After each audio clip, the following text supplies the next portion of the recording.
There's a few videos that we've explored over the years in different communities, in the online retreat, workshops, and in our discussions. It's come up. Becky's profile, Becky brought it up, but also, as I said, I saw empathy in a lot of your profiles. And now I've lost the piece of paper that had how many of you had the compassion key as well. So, but it feels really important to give this again a little bit of time, from specifically the Gene Keys perspective, and what I've contemplated and experienced through the two of them. So I'm going to start just with the empathy one, because that's what we ended with last week, which, if you remember, the shadow of it was discord. We then moved into discernment and then empathy. Now, as an empath myself, and having done a lot of work with empathy, being an empath, learning boundaries, the different teachers that I've had over the years, I really like Richard's energetic take on it rather than the social sciences.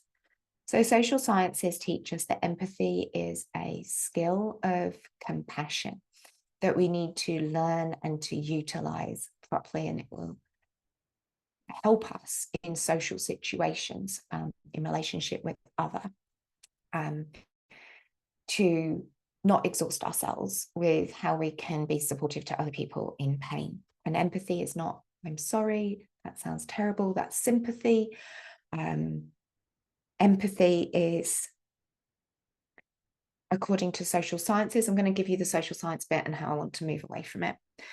So empathy, according to, and I'm going to use Brene Brown and Kristin Neff's research.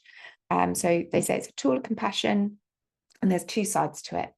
There is affective empathy, which is our empaths. Okay, so if you feel other people, we call that affective empathy. It's an emotional attunement, where you can end up feeling really overwhelmed by other people's feelings because you don't necessarily feel your own separation from another person. Now, in theory, affective is to help us be in discomfort. It's to help us learn different emotions and how they can be uncomfortable and how to learn to sit with them. So being an empath is a great up-leveler in emotional awareness and emotional intelligence when we have the art of discernment of what is that emotion and is it mine and how can I learn to sit with it. But often when we're an empath, we're just in that overwhelm, we're in that affective overwhelm, and we're not really very effective actually as empathetic human beings. And empaths don't normally like to be told that they're really low on empathy scoring. But I can definitely hands up say that I have had some pretty low behaviors in my life when it comes to being empathetic towards people. My ex-husband suffered immensely at my lack of empathy. Not that I wasn't trying my hardest at that time, but I was more in affective overwhelm and therefore trying to fix and deal rather than actually having empathy and using it well. And so be really aware if you're an empath. Just because you feel something doesn't mean you have understood the other person's feeling, that you have interpreted that feeling correctly, and that you have actually really an idea what's going on in them. It's arrogant to make the assumption that just because I feel something in a certain way and I relate to it in that way, I therefore know what another person is experiencing, especially when we're in this shadow of discord and it's overwhelm. And that's why it's discord, right? Because we're in an overwhelm, it's not making any sense. We're not actually being very emotionally intelligent. We're not utilizing discernment and therefore not really able to hold someone properly with empathy. And this might sound quite harsh. I've had some pretty harsh empathy teachers in my life who are much more direct than what I've just said. So just be really aware when you're an empath, like you have to discipline yourself into recognizing your own arrogance of thinking you know what is going on for someone else. And this is where the skill, as they talk about in social sciences, of mental or cognitive empathy, which is our mental understanding. And this is how we can actually train ourselves to have discernment to move into the Gene Keys energy of empathy. So this is our mental and cognitive empathy, is where we can say, if I have heard you correctly, this is how X makes you feel. That would be an example of reflecting back our understanding of what someone is saying, or even sometimes reflecting back the feeling that you're getting from someone.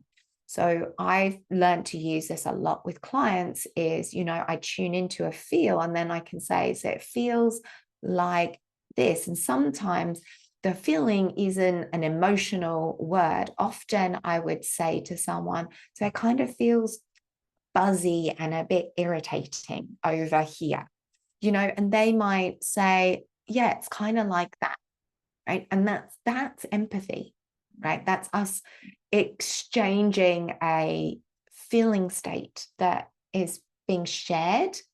And maybe from being able to say it's buzzy and over here, we start to kind of go, well, when else has that happened in your life?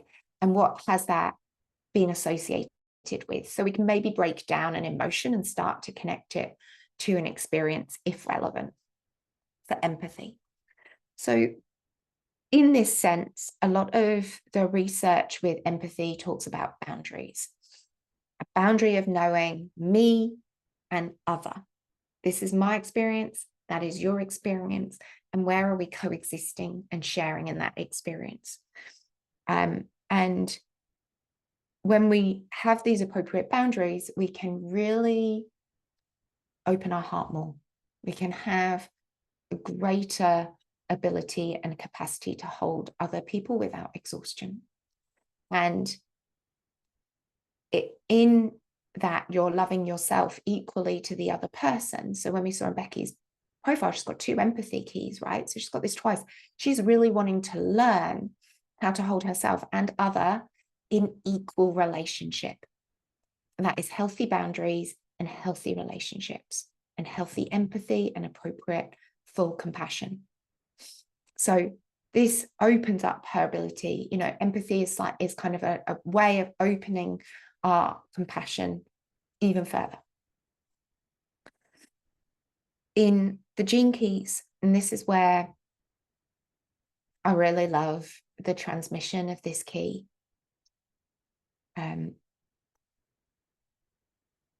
Empathy is going within. The word, the M is the internal. It's an inward energy. And it's going within, not just the self, but within each other, right? I'm going within me and I'm feeling within you.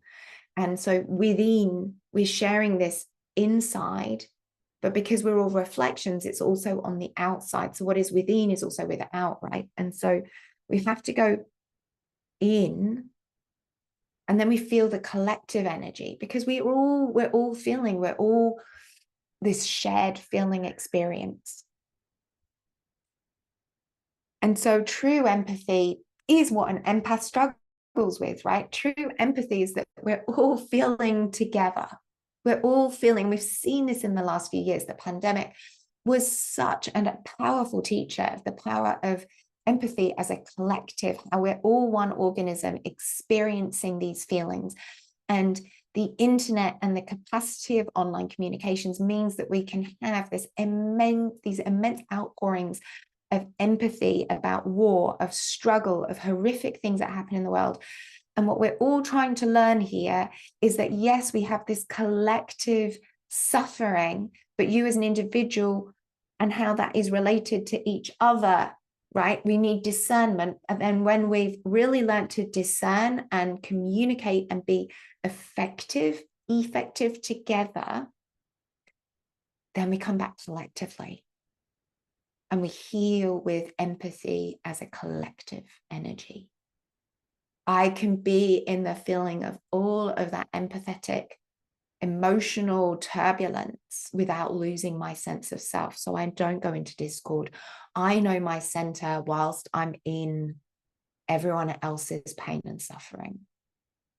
And I can feel it, and I can stay connected with people and with myself with equality in balance, with healthy boundaries. That's what the empathy is as a higher transmission moving us out into. And it's why collectively we are needing to learn this at this time, is we're really learning collective, individual, and those boundaries. And it's so important for our healing and our growth at this time. So the difference then with compassion, and the social sciences are right that it's common humanity, it's what connects us all, is that we all suffer. And I said this when I was doing Becky's reading. Compassion is our common humanity of suffering, right? And that we're all equals, we all suffer. No one suffers more or less. We just have different ways of dealing with it and different experiences in life that take us into that place. And the turbulence in the shadow of this is that we feel like we are alone, that we're the only one who feels like this, and that we can't understand ourselves. And that is how we can even lose our own self-compassion. Social sciences claim, I don't actually energetically agree with it, that self-compassion is separate from learning compassion, and it doesn't affect your ability to be compassionate if you don't have self-compassion. I like, in the depths of my being, don't agree with it. I don't see people being very successfully compassionate, if I'm honest, if they don't have self-compassion. An aspect of compassion is that we take action. If you don't know how to be compassionate to yourself and take appropriate self-care, self-love acts, then you're not probably really acting always from a balanced, compassionate place. I had a very rich, deep experience once of being shown compassion as an energy and where suffering energetically sits. And it was like this light ball of energy. It kind of like reminded me of a rugby shaped ball. Not that I'm into rugby, but that was the energy of the shape. And it was like, suffering's just this literally teeny thing, teeny little feeling down here. And I know why I'm saying it's like a rugby shape. It's like a brain shape. Like the brain, it's like this, right? And suffering was like just this little kernel down at the back in the brain stem, right? It's like literally it was like at the brain stem point, and it was just like this teeny little bit, and yet we all put so much focus on it, right? We put so much energy on that, and yet this is all this other brain, and all of this other brain is like, and they have seen this in the brain scans of people who have done, of Buddhist meditators who do compassion meditation, that when you're really skilled in compassion meditation, the whole of the brain lights up when you're in compassion. Every feeling is on board when you're in compassion. And that's what I was being shown energetically, right? Is that every emotion, every feeling is on board. And that little bit of suffering is just this teeny, tiny bit. Our suffering is nothing. It's no amount. There is so much else to be felt. And that's what leads us to true acceptance of what is. And that level of compassion has so much peace in it. It doesn't judge and go, this is wrong, and I'm angry. It doesn't have any agitation in it. And that's why action is so easy when there's true compassion. And when we can find that for ourselves and learn how to do that for ourselves, we stop judging the world and others for being wrong, and we don't have to step into forgiveness. I did also want to touch on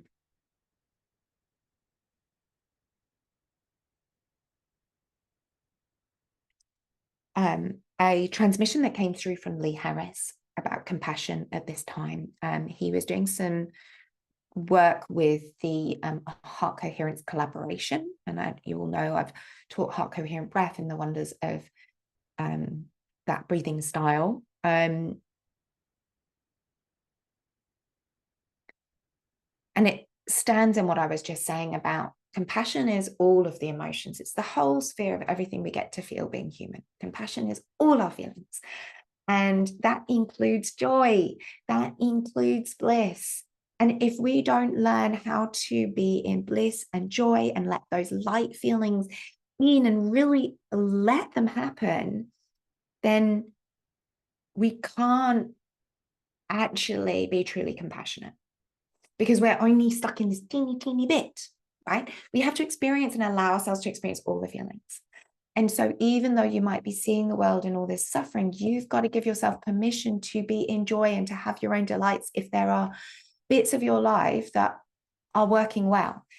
If you are not in a war zone, if you're not in one of these terrible places where awful things are happening, then you should be celebrating the goodness in your life and all that wonderful delight that you get to experience. And I would say the other personal part of my compassion journey has been that through clarity breathwork, I started being able to let in the blessings. I started being able to allow myself to receive the miracles and the joy and the light.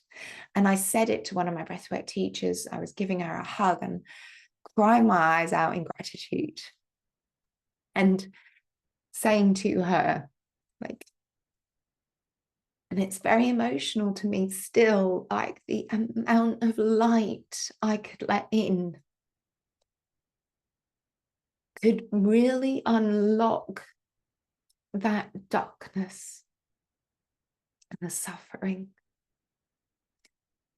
And that is what we're being asked to do as a collective. If you're not someone in that suffering, you've got to let in the light, to open up that whole brain and be able to be in acceptance.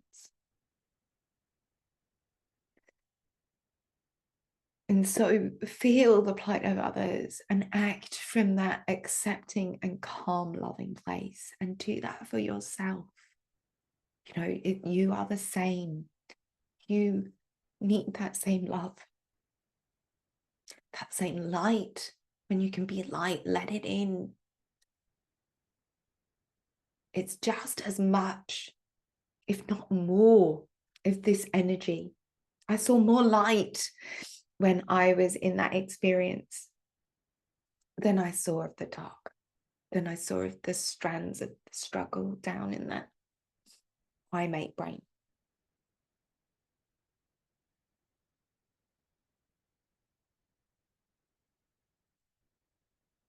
From the Gene Keys, the key of moving through this key,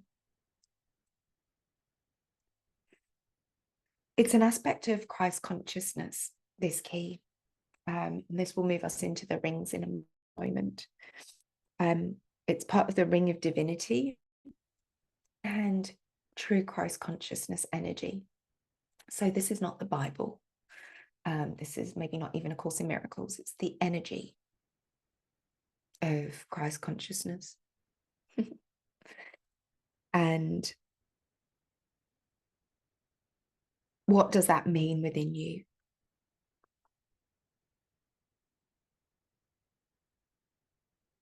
It is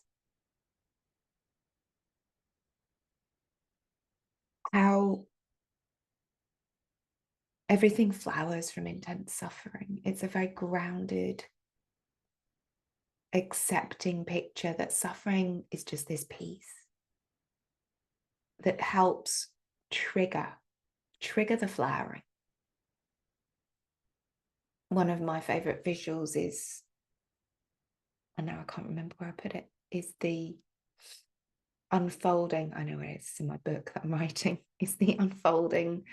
It's like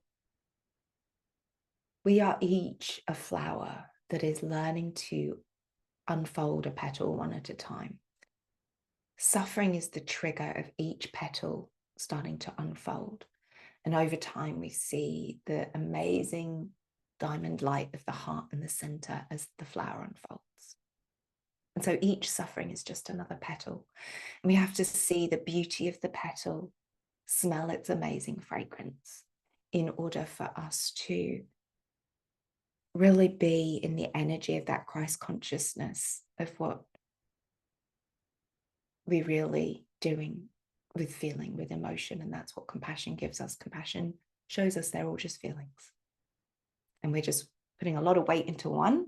And Christ consciousness is trying to help us see it's just this beautiful part of the process of feeling and of unfolding as a human. I am going to leave